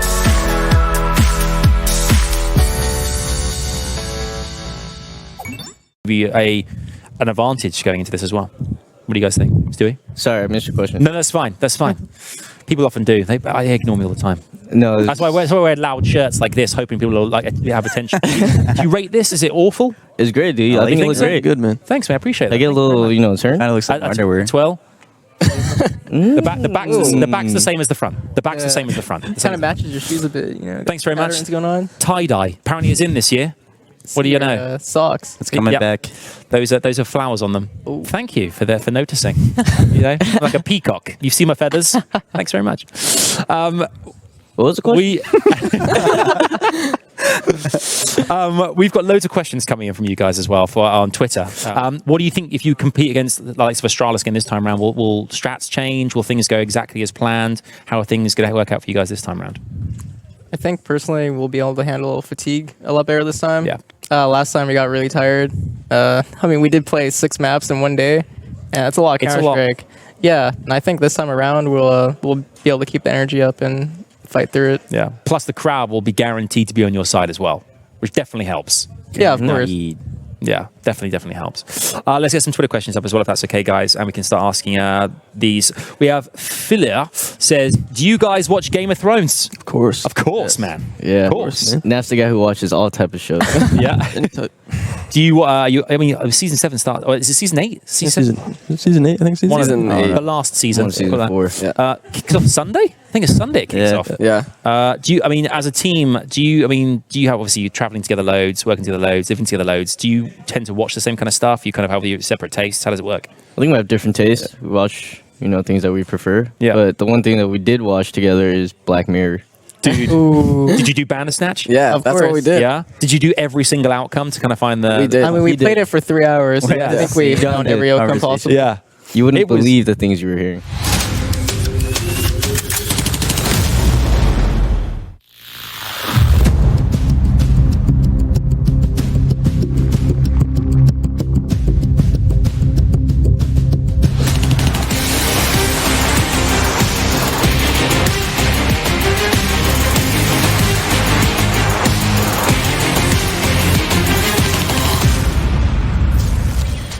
Drama in the server. Astralis Na'Vi, our opening game on the mainstream here for Blast Pro Series Madrid. And my goodness, the Danes take it and continue to be undefeated here in Spain. I have Nifty and Sponge to talk about it. I need to finish chewing this mint. Is it a cool mint? It was designed for sucking. I just crushed it. I've got like your breath feels like the Arctic. Yeah, it's like every the breath winter is kind breeze. of ice cold. Yeah. Well, you know who wasn't ice cold? Who? Na'Vi towards the end of that game. Or there. electronic, my goodness. Yeah, that's going to be a pretty tilting moment right there. But there's two real talking points for me here. And the first is in the first half, Astralis' game plan. It was very fast, it was very quick. Were they trying to avoid Simple so they couldn't get picked off by him with the AWP? Or were they just trying to isolate the weaker members of Na'Vi by going fast? Obviously, they're exploding a lot on Zeus towards long. And then the second part is all the details. You give Astralis an inch and they take a mile, and I hate that adage. But the fact of the matter is, there were multiple rounds there where Na'Vi made mistakes and they could have converted rounds. They could have won these situations. They've lost a 2v1 to Megis. There's that B bomb site round where Dupree gets the ace. There's lots of little details. They lost an eco round towards the tail end of the first half where they were looking hot. You put these all together, and that's why Na'Vi lost. Yeah, I mean, I imagine a similar sentiment from you, Noah. A 10-5 CT half. Yes. I mean, in your mind, is that Na'Vi's game to lose at that point, or is that just not enough? I think it was more than enough, actually, for Na'Vi. I mean, well, it's questionable just because Astralis' CD sides are always the most dangerous. So, yeah, I think off of the back of what Chad said, like the way that Astralis approached the first half of the game with their T side was a little bit weird. I think it was uncharacteristic of how Astralis normally plays T side of Dust 2. It was very, very, very, very fast. We saw the second half of the game slow down a lot more than normal. Right. Na'Vi just took it very step by step, working out mid. They did a lot of focus on B. A couple times just popping out the B tunnels together, a few times going mid to B as well. But we saw a lot of weird moments. There was a strict moment. It was like 13-14 or 13-13 maybe. Yeah, where they struggled to come out of B tunnels, and it was just Device alone on the bomb site. Yeah. And he actually got full blinded by a flash, and still nobody had swung out. And that's when he found the first kill, and just nobody wanted to swing out and go for that trade. That was a very frustrating moment, I'm sure, for Na'Vi, because that was a crucial round. It really was. I want to point praise towards the man on your screens right there as well from Na'Vi. Despite facing a loss, Edward had such a game. The fact that we are looking at a game like that from Dupree, and Edward is above him, 29 frags. And interestingly enough, Maniac was telling me he is now on par with Flamey in the last couple of events. It has been Edward fragging alongside the praise we were handing out to Zeus. This whole, Na'Vi, we're a team, we're playing as a team now. It's showing in the stats. Yeah, and that's, was the defining factors at the start of the game that everybody had to contribute. And Edward in that round right there, he put them on the precipice of being able to just convert in the following. So, look, we have Astralis, they take an eco, then they go into the gun round. If they lose that gun round, Dupree actually gets 2 kills with the UMP when they try and do this mid to B play, right? On that B? was frustrating. Yeah, that was and then the following round is where Dupree gets an ace. So those 2 back-to-back rounds are basically what crushed Na'Vi. Yeah, and actually, speaking of Dupree, he is the highest rated player at this tournament currently, and I'm saying that before I've checked what Mutris is up to, because he had an incredible game. We'll talk about that when we get to the Lightning breakdown, but he is standing by with Frankie. Let's hear from the man at the very tippy top of this pyramid. Hello, I'm here with Dupree. Thank you so much for joining me. First of all, why that slow start? Because you were playing so fast-paced. We got really surprised that they had an AWP in the third round. We expected them to have 4 spot in the second, so we were like, how the hell can they afford an AWP? And yeah, they just played really well. I think we played a little bit too fast as terrorists, and that ultimately made us lose a lot of rounds. And I think they just had a really good idea how to approach us, so they played well. But why were you trying to play fast-paced? Was it to avoid Simple? No, not at all. We never really think like that. We don't try to avoid one specific player. I don't know, sometimes you feel like you want to play fast, sometimes you want to play slow. Sometimes it's kind of hard to predict in the beginning of the match, so you just try it out. And I think we were just too slow to actually realize that we played too fast. But what were you expecting specifically from Na'Vi? Because last time you faced them on Dust 2, it was in Lisbon, and you won 16-4, and it was a different story this time round. Repeat. No worries. It's very loud here. It's very exciting in the arena, and Spain is turning up. It's absolutely. I want to ask where your brain was now, but that's another interview for another time. I was going to ask, last time you faced Na'Vi, it was 16-4 and Dust 2. At least last time you faced them on that map. So why do you think it was so different this time round? I think we just played better today. Like we started really slow, but we played really good at CT. So I think that's the majority of the thing. And on the second half, though, there were some odd moments, shall we say, that 4K with the AWP on the B side. Were you surprised by that? Yeah, I mean, the only reason I was allowed to do that was because they picked me one-on-one. I expected them to do a double peek at one point, but they never did. So they gave me the opportunity to do it, and I just hit my shots. So yeah, it was good. There were moments when you looked a little bit tense, all of you in Astralis. The first half, not very successful for a few members in terms of frags. Were you worried that the curse you witnessed in Miami was going to come here again? I wouldn't say we were afraid. I think it might have been a little bit in the back of the head of some of our guys. So I think it was really important to win here. It was really important to get a win here because we have proved now that hopefully it was just a one-time thing in Miami and that we actually have played well today. So yeah, I hope it's going to go well from now on. Thank you so much for talking to me, Dupree. I'll let you go and hang out with your team, and let's head back to the desk. And your MVP, no surprises, Dupree. MVP of the interview as well, giving us a whole lot of insight. He says they were too slow to realize we were playing too fast. It makes sense, I promise. And a great performance from Peter Rothman to bring them over the line. Yeah, sometimes when you're playing that quickly, you're not looking at the details. You're thinking maybe, oh, if I just hit my shot, we'll run this one again. And those details get away from you. You look at the game and you're like, oh, well, we're already 10 rounds in a hole. You do have the results as well from round 1, day 2 of Blast Pro Series Madrid. Take a look at the bottom of your screens. It's impossible to comprehend, and hopefully Potter and Maniac can help us understand how these other two games played out. Yes, Alex, I'll try my best. So the Giants NIP match was quite surprising, with NIP just not showing up at all. They really never got into that match. They were getting straight up outplayed by the Giants. I mean, we saw the Giants coming in, and Mutiris, we have to speak about him. He was the entry fragger for the Giants, and his score line at the end of this match was 29 and 8 deaths. And the 8 deaths really kind of highlights how successful he was in his duels and the moments that he was taking. The fights he was taking was in the vents, in the door, and down lower bomb site. And NIP, we spoke about their strengths being the mobility on that CT defensive side, but they really were just getting caught off guard time and time again. And I just got to give kudos to Giants because they really performed here and they showed up, and it was quite surprising. It's very surprising. We said Giants, every team had to respect them. Now over on the C stream, we had C9 versus ENCE. I said that I wanted to be reassured by ENCE, and it wasn't really the case. I think ENCE merely survived that game. That was a 16-11. Yes, they had a better T side, but I think they allowed too much space for Cloud9 individualities. Automatic was insane. Kenjami was really good. So ENCE go away with 3 points. But to me, that's not enough, and they will need more to go to the final. Back to you guys. Slightly disappointed in ENCE, but they pick up a must-win game, and they'll continue to do that, of course, as we venture into our next games. Because coming up, we can take a look at the leaderboard to see how things are shaping up. Astralis, they do manage to maintain it, 3-0. An important game from the words of Dupree, and ENCE now climb to that 6-point mark. But look at this. It is murky waters from the rest. Every game continues to count as we jump into round 2, day 2 here in Madrid. Every single team is up in the running, and these are the games that are coming up. Astralis, ENCE, Cloud9, NiP, and Giants, Na'Vi. That's all coming up. We're going to go ahead and take a break. When we do come back, Astralis, ENCE on the mainstream. You do not want to move a muscle. We'll have Launders and Scrawny bring you Giants, Na'Vi, and of course, Mr. Bloom and Moses on Cloud9, NiP. And that's a big one. The Ninjas, they fell on Nuke. Will they do it again back-to-back versus Cloud9? They're all feeling warm as we jump in to do round number 2 of day 2 here in Madrid.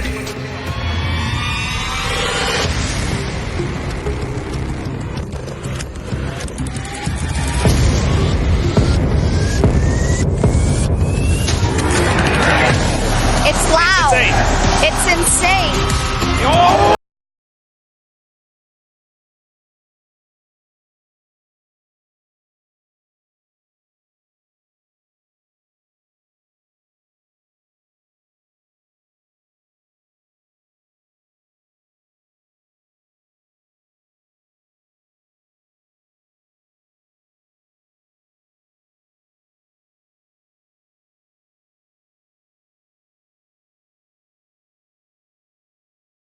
like it. I like that they brought in a new map. I've always been a fan of a new map, so I think Vertigo is the wrong map. I haven't played it though. So I like the common You stuff. haven't played it, but you don't like it. I don't know. It's just I think it was the wrong map to pick. Whatever other map, but the map just doesn't biome. How do you say it? Biome. It's a big Biome? map. Biome. Yeah, biome. There we go. I'm giving English lessons. That's where we. So does that mean that as of now, at least, you're leaning towards that being sort of the ban immediately, and you're bringing out Nuke, or what's going to be happening? It's not going to be our Perma Vita for sure, because we aim that we want to play all 7 maps, and we started playing Nuke as well. So we're definitely going to try to play Vertigo as well. It's the best singer on the team. I mean, I know for a fact that there are quite a people. Yanko likes singing. What? I think you get really into your music. That doesn't count. Oh yeah, Balkan people like the biggest singer in the team. I don't like to sing. I like to listen to music. Bro, you sing all the time. You sing when you shower. That's when you sing. But you sing in the practice room as well. What? Yeah. Then Olaf, I'm still not the best singer. How would you rate Nico singing? From what scale? 0 to 100. 0 to 100. From 8. 8 to 10. I will give you a solid 8 then, bro. 0 to 100. Rate his singing. 2. Come on, that was not me, man. I don't know. I don't like the music. It's not the best, but the singing is pretty okay. So even 50. Better than in-game leading, right? I didn't say anything. Things are getting savage, and we've just only begun. Do you guys agree Nico is is Nico the one that sings the most? Then does anyone else sing? I'm the only one that sings. No one else sings. No. Okay. Adrian sings a little bit. What? Oh yeah, that's Sit down.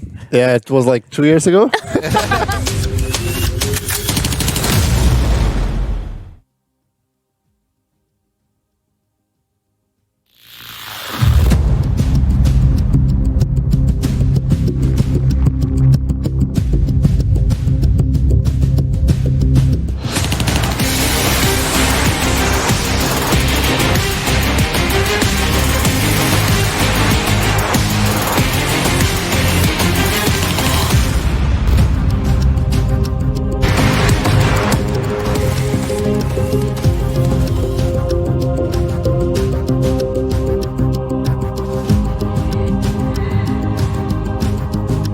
It's time, Astralis. They've already taken down Na'Vi, Giants, and the Ninjas, and now once again Dust 2. They're familiar territory for them in the best of ones here in Madrid. They look to face Ents.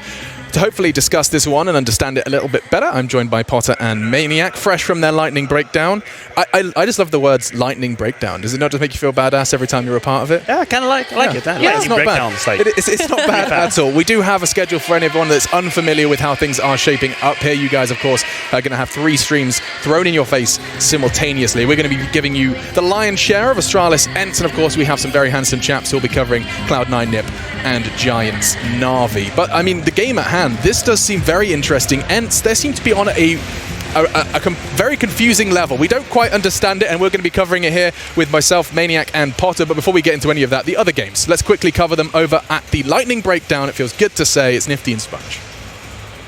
Thank you very much, Alex. Yes, so on the C stream, we will have Na'Vi versus Giants. They'll be facing off on Dust 2, and honestly, I think Na'Vi will just be able to crush them. I mean, Giants just came off of a hot win on Nuke against NIP, but I think Na'Vi played really well against Astralis. I think their T-side just need a little bit of sweeping up, and then they're good to go. So I think it'll be a quick one. I think Na'Vi are done because Simple is going to break Electronic's fingers, but for the game that I'm covering, NIP versus C9, Counter-Strike maths. We're on Nuke here. Now, Counter-Strike maths is simple. NIP lost to Ents 16-5 on Nuke.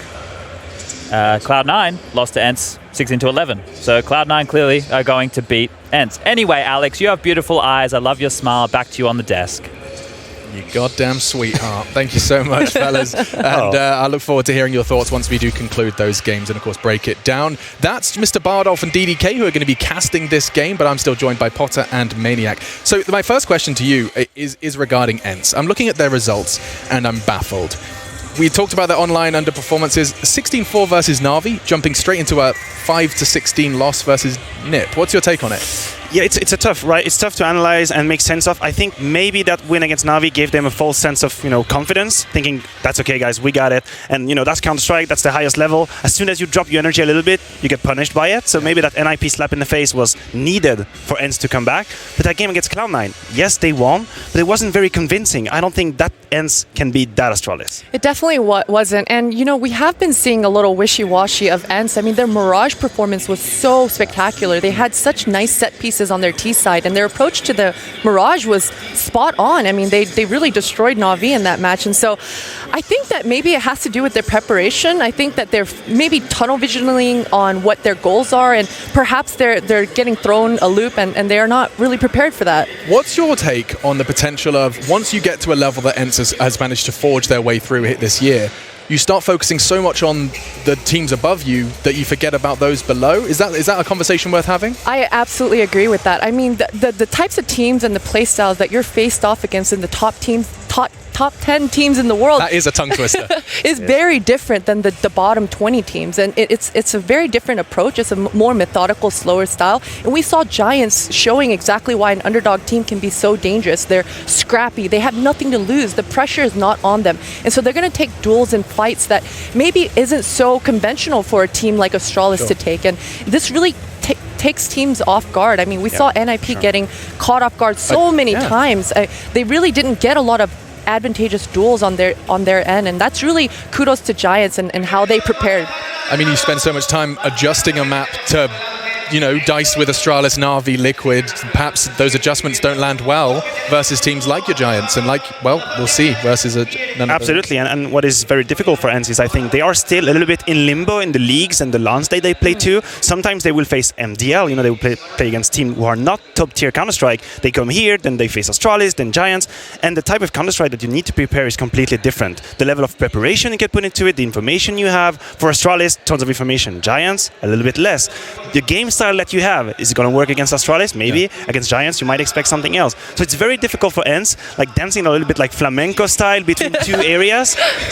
So far, so good. I would say they stayed alive in the tournament. They can still make it to the grand final, obviously, but they are suffering. But proving yourself now, I imagine. We're going into Dust 2. It's Astralis. If we're talking, if our theory is correct, Potter, have you got high expectations for the Finns versus Astralis? I definitely do. I think on the other side of things, I think this is very advantageous for ENCE to be able to face off against a variety of opponents. I mean, they're facing off in the MDL in Europe, and then they're facing off in the top teams in the world. And so that creates depth. They are a new team. They have come out into the scene, into the top 10 teams in the world. And so they need this depth. They need to face this variety of teams. Sure. Yeah, I wish I would agree with you. I cannot see it happening on Dust 2, right? So first of all, the numbers are against them.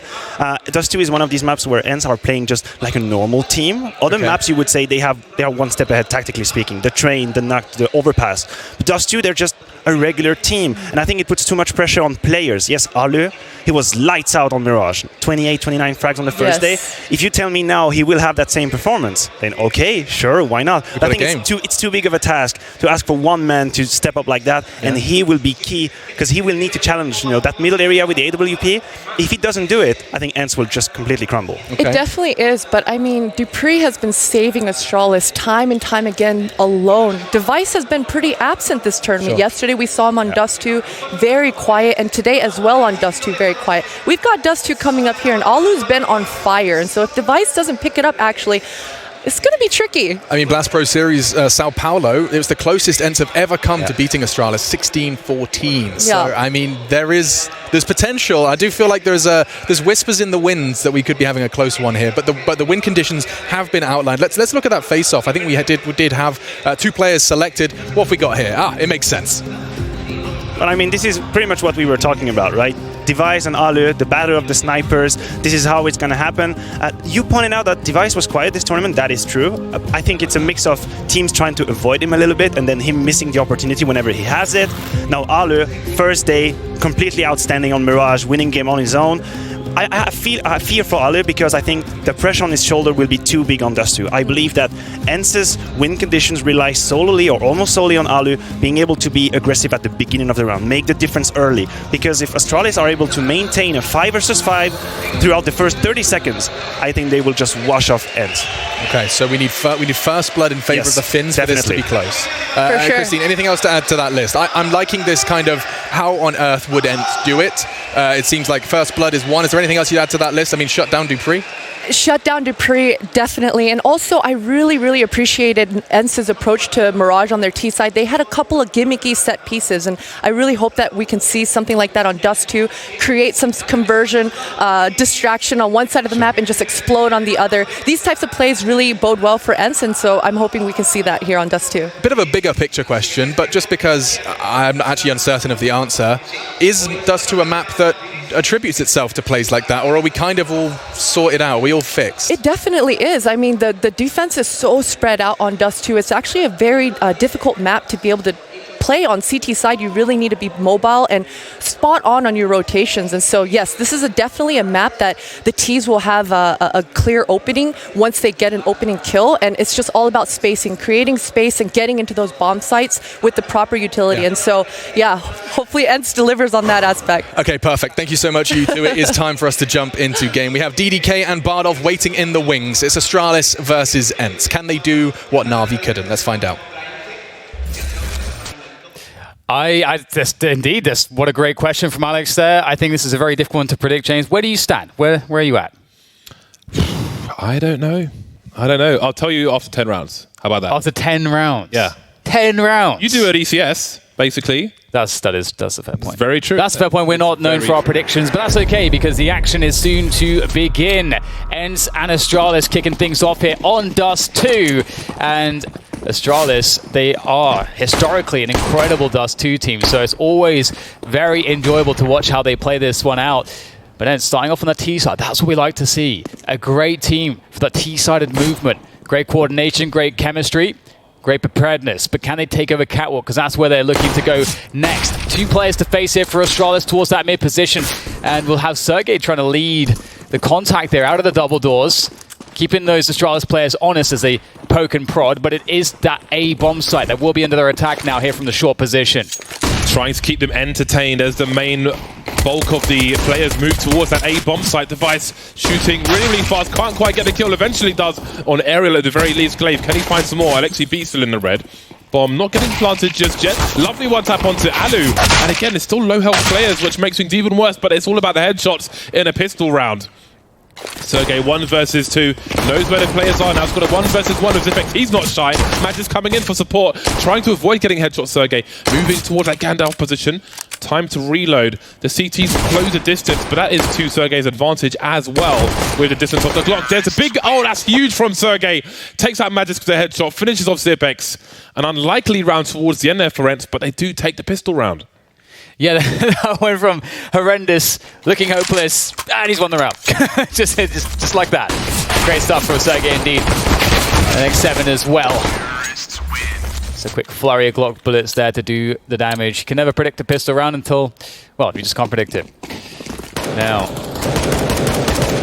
spamming long range with Galil, that is definitely quite optimistic. I'll see the Xbox smoke going out there as well. Does aid in catwalk control, blocks the CT's vision from the middle areas to that catwalk spot, and you can see Devices taking a look, taking a goosey gander towards top middle, seeing if he can spot anybody here. He's definitely expecting, he's trying to use this Xbox smoke against the T's, but it will actually dissipate now, so he's a bit exposed, looking for the heads, and there's a quick jump from Aerial, but it looks as though Device will whiff that shot. That could have been a kill. That would have been very impactful. Get the flashbang over to take it middle, and Aerial, there we go, with the Galil able to finish things off. Astralis down a man, but still lots of firepower for them. Magisk holding on to long for the time being. Starting to wonder about those long doors, it seems, from the radar, but not quite pursuing just yet.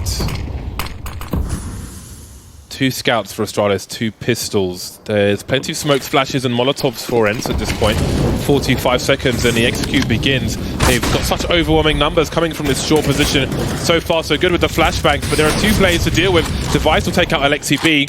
And with 34 seconds, we've got problems. dupreeh coming in with a deagle shot. Device has done big damage as well. Zipex trying to finish it off, but he won't be able to do so. They can go for the bad plant. Oh, the bomb's down almost towards CT spawn. They're wasting so much time focusing on that bomb. There's plays towards short, plays towards long, 17 seconds. You can't deal with both of them. dupreeh can wait until he has to go back to the site, then peek. It's a guaranteed double peek, but he goes for the cheeky one. Magisk goes deep, and Astralis win the second round. Very surprising situation. Not a good start for ENCE. I fancy Astralis, Dan. That's how I feel about this one. Yeah, I mean, we talk about this a lot, how the meta has shifted with Dust 2 on the CT side, with the new economy especially as well. You go for that force buy, get the scouts out. Even though Astralis gave up the first kill due to some good flash work around the double doors from ENCE, still they make it impossible for ENCE. That is incredible. Perhaps a sign of things to come. Time will tell as the pistols now come out for ENCE, as they force buy back to see if they can somehow find a way to break Astralis straight away, but they're going to line up for Magisk, and he's going to have all of them. And yeah, well, that's that's not a good look, is it? Everyone lining up for Magisk. I feel like I've seen that so many times on the B-bomb side, James. He just knocks them all down like he's bowling. Absolutely. I think Dust 2 is a map which causes a lot of variance for a lot of different teams, but doesn't always seem to be the case for Astralis. So far, so good. After the second round, of course. And it gets better for them as they put ENCE in the $2,000 mark. So this should be gratis for Astralis, this third round for them. 4th round of the game so far. Zipex looking to make some money with a UMP. Again, a stronghold of long, but a bad grenade from Astralis. They won't be punished for it. No one's charging through. ENCE move towards top mid. They have a flashbang, and that's it. 1 flashbang and 5 Glocks. So this is a pretty ropey round for ENCE. If they could use the numbers game to try and get towards short and plant the bomb, that would be fantastic.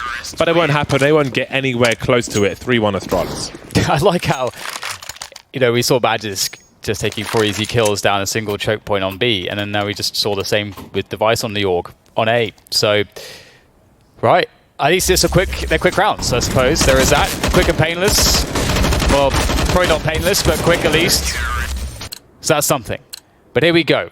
5 AKs brought to bear for ENCE, and a cat boost coming in straight away. Astralis looking for an aggressive timing on Catwalk here, with 2 players going deep straight away. Device, what's he going to find here? With Zipex for support. Nice shot there from Device. I don't think they expected ENCE to be up there so quick. I think they wanted to peer down into lower dark to capitalize against the default, but look how quick ENCE is moving here. Device repositioning. Doesn't find it through the smoke though, as ENCE have a chance to take this B-bomb site. Zipex taken out. Now, Device could hop on those boxes to look towards the door at the very least.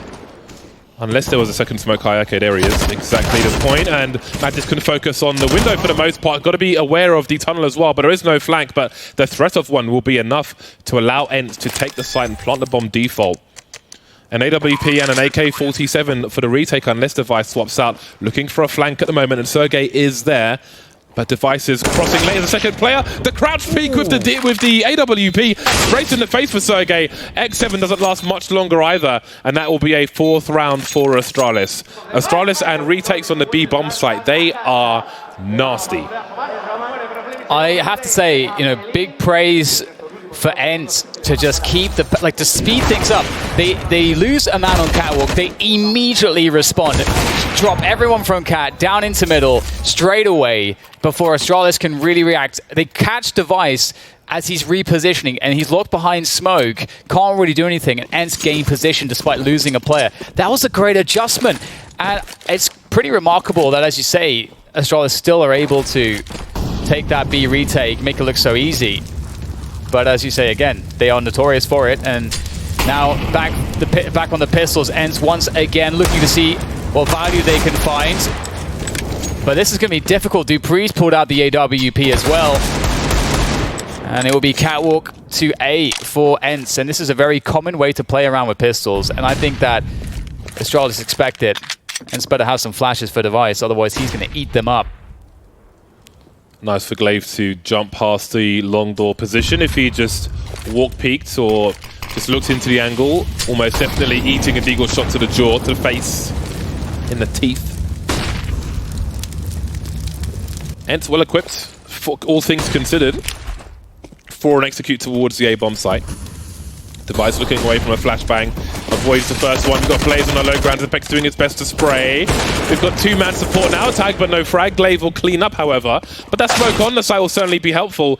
Alexi up close to the Caesar 75, maybe wanting to go for the gun, but Device says no. He holds on to the long position for the retake. The bomb's been planted, but surely there can't be much more for Ents. We've got a three-man retake from CT spawn. The high ground could be to the advantage of Ents. Not that they realize it right now. Starting to sweep in. We've got the... Oh, that was a chance for Sergey. That was a big chance, but he's got another one taking out Dupree. This is awkward for Astralis. They need high ground. They don't have it. Device moving in now, and it's Alu 1 versus 2 with the Deagle. Great damage done for Ents. They get 3 kills and a bomb plant. That will be promising for the rounds to come. Yeah, that is great work, and it's a testament as to the damage you can do, as you say, when you are able to hold on to that elevation on the bomb site. The short take when you're on pistols is one of the easiest ways to kind of guarantee a bomb plant, which they do, but you don't often expect to get a lot of kills out of it as well. So that's going to be a motivating factor for Ents. That'll help them to feel good as things move forwards. The AWP pivot, this is a pivotal moment, I think. It's going to be held on to by Alu now. So let's see what he can get with it. This is such a sniper's map, but are they going to go for a fast B play? This is a lot of pressure, a lot of players in the upper dark here very quickly. Perhaps they'll look to Alu to try to get a pick here with the AWP. And they can follow him in if he's able to find that with the bomb. Maybe they expect aggression from Astralis and they want to punish it early. It's another potential here. The lurk smoke goes out of the tunnels. No real response from Astralis just yet. 3 snipers on road. Got a boost over the smoke. Dupree sees the lurk smoke, changes the angle. May be aware that he would be vulnerable based on where he was. It was a 3-man boost, actually. Wow, this Ali is cool. trying to slide into the DMs, but doesn't seem like he can find the right angle, having to reposition. But this is wasting a lot of time, and they're going to give it up as the smoke has dissipated. 50 seconds remain. 4 players in B tunnel for Ents, and they will pop out another lurk smoke. Will they go for the boost again? I don't think so, as there aren't 3 players in that position anymore. Ali moving over to his left. Astralis are ready for a B split. They have Zipex and CT spawn and 2 on the B bomb side. That is prime B split defense territory, and here it comes. Dupree in construction. That's a very tight angle, but he delivers with confidence. Zipex now popping through the smoke. He sees this slight gap while the Molotov is down. Some pre-fire, not quite hitting the mark. How is he still alive? It's a 5 versus 3. Make it 2, make it 1. Clutch Minister keeping the CT spawn area clean.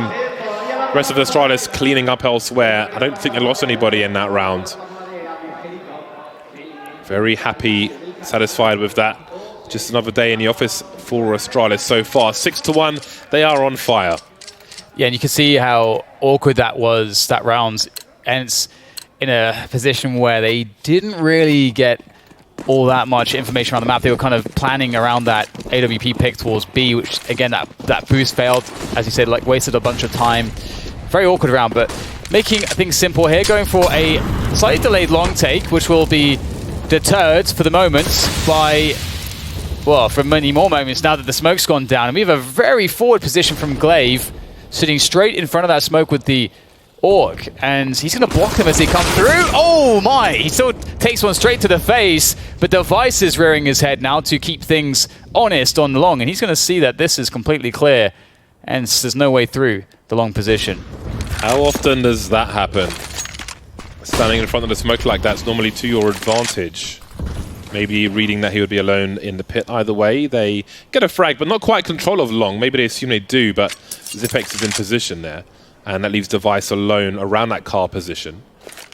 towards the A side. Oh, that timing is absolutely brutal. That's a chance that Ents need to try and do something in this round. They can go for the short plant, retain control, as you can see Alu doing. There's a short plant, and here comes a short attempt from Magis. Oh, what a correction from him. That's absolutely disgusting. Now they've got a short and a long position. The smoke may delay them somewhat, or maybe it won't. Magis continuing to cause problems, takes out Aerial. And now Alexi's on the site alone, suddenly in a 1 versus 3. No kills post-plant for Ents. They got brutalized by Astralis. And it's insane to imagine the way that they got into the bomb site. The fact that it's the very moment Device pulls out a flashbang and repositions, that's when they decide to just go in dry. Most of the time, Device is holding that angle, gets at least guaranteed a kill, most probably. So, yeah, very strange turn of events towards the end of that round. Ents are going to feel pretty bad about that one. They're going to know how fortunate they got with the kill onto Device, but the reality is that they are 1 for 7 and still looking for a consistent way to open up these rounds against the likes of Astralis. Alu is 1 and 8. LXCB is also 1 and 8. Ents not really able to climb through these small windows of opportunity that you might find against Astralis so far on Dust 2.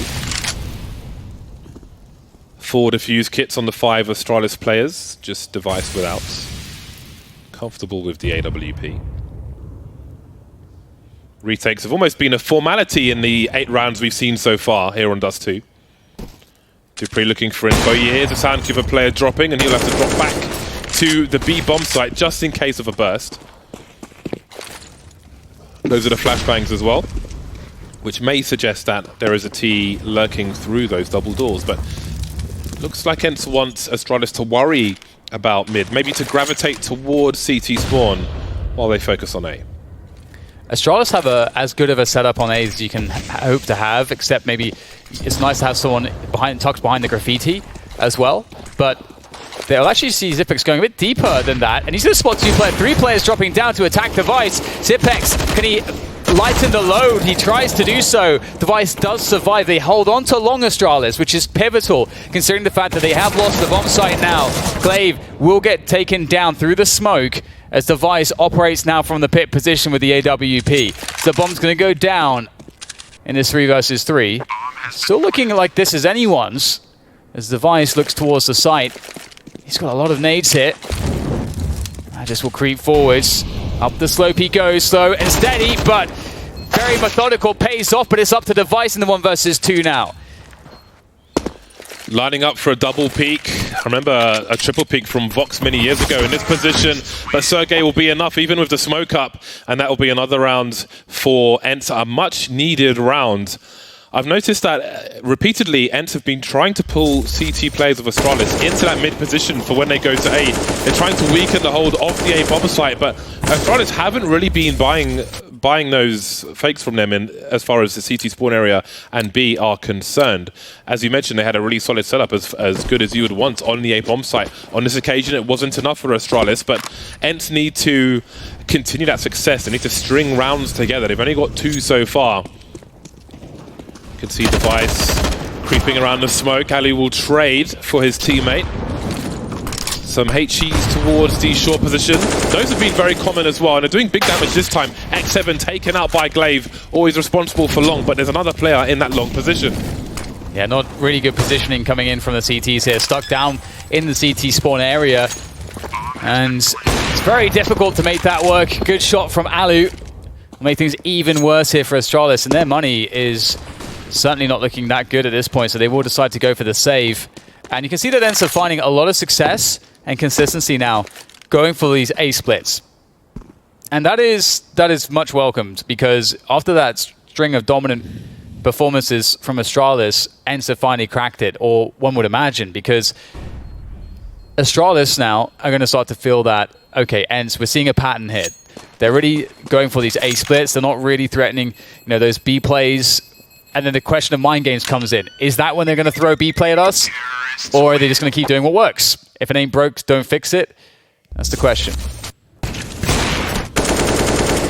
Long spray. Very, very nice. Look at that burst from Glaive. That's nasty stuff. We've seen some nice bursts from Cajun B as well. Old comrades.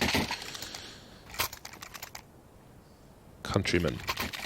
7-3 for Ent. 2 AWP saved is always going to be dangerous for any team. Astralis will buy around those, still with some money in the bag. There is a tag through the doors by Alu onto Dupree. He'll have to accept that, nothing to do. Zipek's taken down early. I don't think we've seen many rounds where it's been an early 5 versus 4 for Ent, but here they have one. Now, can they convert? So they're taking over Catwalk, and Device is on the shoot and drop spot on the corner there, and he will equalize.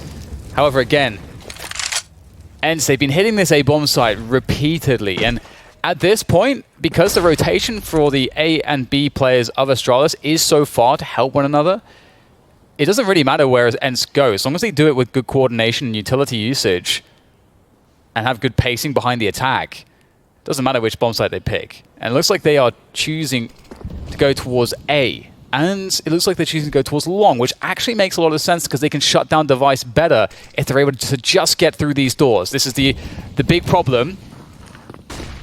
Can they get an easy entrance? They can.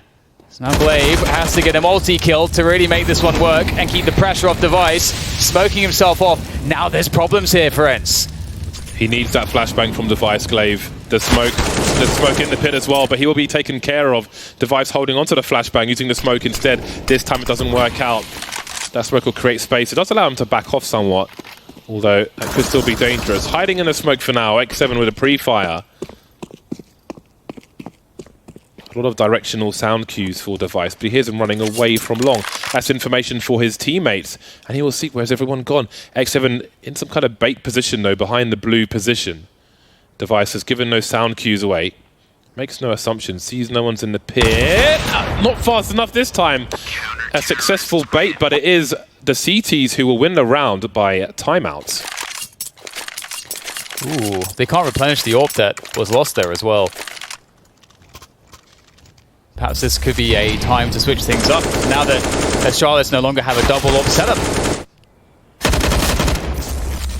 Okay, so the bombers in spawn, so they backed off, not feeling like they had the time to achieve their goals, and maybe that gives the advantage back to Astralis. On the brink of breaking their money, still Glaive and Device have got $0 in the bank.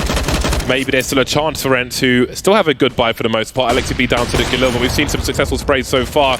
Device with a strafe before he places his shot. Otherwise, I'm sure he would have got a kill there. There'll be a boost. For those of you at home, you've got to jump on the side. Otherwise, you'll be too low to jump on your teammate. Device so good from this position. This time he doesn't jump down. Support HE from his teammate, and they control that short position. Zipek's getting aggressive, changing the pace, but he won't work out for him. We've got trades continuing. That's a big headshot from the car position. And this could be a huge round for Ents. They could still end with 7 rounds in this half. Only 3 for now. But I don't think Astralis will have much money if Dupree can't clutch this. Dupree is in actually a very ideal position. If he was, short or CT, it's quite difficult to close the distance. But not only is his position closer to the bomb site than short, he's also in, I think, what would be a fairly unexpected spot. We'll have to see if Ents have any sort of sense to check for this. And they are taking their time at the moment to see if Dupree is lurking around somewhere. And they can maybe catch him out of position. Dupree decides to go out. Did he make a step there? I'm not sure. I don't think he did. He's going to catch Aerial straight away. So there it is. He's on the bomb site. He's got a smoke to go for pressure. That's going to force the T's to come close to him because there's so much threat that he can just move his way onto this. Goes for the flash. Is he going to stick it? He doesn't have a kit. If he had a kit, he might go for the stick, but there is the pressure from the catwalk position, and the smoke doesn't cover him enough. And now Dupree has real decisions to make. Damage might be the best thing that he can accomplish here. The spray works onto Alu. If he could just get the next frag, but no, Sergey will not show himself. He knows how to play this spot. At least the AWP will be picked up and saved. So Dupree, he did as much as he possibly could from this position, and he will escape. And as you say, James, it will be the 4th round for Ents, and they've consistently opened the rounds with kills now. They take long away, they get a frag. They've been opening things up with advantage early on in these rounds. Now we've got the hero AWP situation, I'm expecting. I think it's too much to ask to aim to try and save this straight away. They're going to force around it. Dupree picks up the AUG. He had about 4650 to start off with, so they'll force around the AWP. It will be given to the man with the plan who can, Device. Now, In a similar situation when we had a hero rifle on a previous Dust 2, we saw a stack by the middle doors to look towards the short position. But here we will see something different. A flash through middle doors, and Sipex can back off thanks to the smoke grenade. Relative safety. But the key thing for Astralis is they need a can opener. They've got Device and Dupree with the main weapons. They need to do something. Now, they'll know their opponents will expect aggression. So it's really tricky. You can't just go super aggressive and just expect to have success, because ENCE will be visualizing some kind of cheekiness and a peek. You can see in that short position you have 2 Astralis players lining up. So if there's a wide swing, Glaive is very likely to get a kill with that CZ, because they're going to focus on Device. Oh, he peeks instead and just eats bullets. But Device is still alive, most importantly for Astralis. Now, ENCE, they've taken the short position. They don't have anybody in long. So what do they do from here? They know where the AWP was. Do they read a rotation? If it was going towards speed, they'd probably hear it. So this may spur them on. They've got a smoke. They could put it down for the mid to B split. Going for the raw peaks, and Dupree's in the window with the AUG, and it's Xipex's turn with the CZ. Up close, doing some damage, but no frags. Yeah, looking rather bleak now for Astralis. Going to need something very fortunate indeed. Dupree only gets 1 though, and now Device is stuck behind smoke with the AWP. So effectively isolated, and that'll be the round for ENCE. Looked a little bit scary for a moment. They got slowed down towards the catwalk position. Oh, Device. Here's the running there, and he's able to stop just in time. Quick shot for him, and now he is going to make the pit his home. And I would doubt that ENCE are going to be all that interested in trying to chase him down at this point. So he is safe. So they have that AWP at the very least. It's good decision making from ENCE once they found the information of where the AWP was. Again, Device can't really rotate towards B without giving them the audio cue there, so it's like the AWP is on A. So worst case scenario is on A. Let's go towards B. Pretty simple stuff, and they made it happen. 2 players survived, but it's all about winning the rounds, and there is the 5th round on the board for them. But that AWP is still alive. They did go for the force buy in that round, Astralis. So now we may see more of a hero play with this AWP in the second last round of the first half.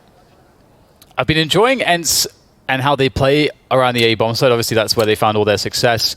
You know, they take the long position, they read the rotations of the CTs, and they position accordingly. Like, for example, if they understand that Device rotates the catwalk, they immediately press the gas and speed up the push towards A-long to pincer him more quickly, so they can stay ahead of the moves of the CTs. But Device is the only guy here that can really offer up anything. Everyone else on USPs whilst he's on the big green gun. And we'll have a long take again. As Glaive down, spotted and fragged. And they're 1 step closer to a bomb block. Device holding the short position as per usual. May not be dropping off if he is engaged, but that's not happening at the moment. ENCE just holding. No grenades. Oh, there is, sorry. Dupree is holding a flashbang. X7 trying to bait the shot. He does eventually. There is the flash, and here comes the explosion. Sipex will get a kill. Now, Dupree will get taken out on the ramp. And at this point,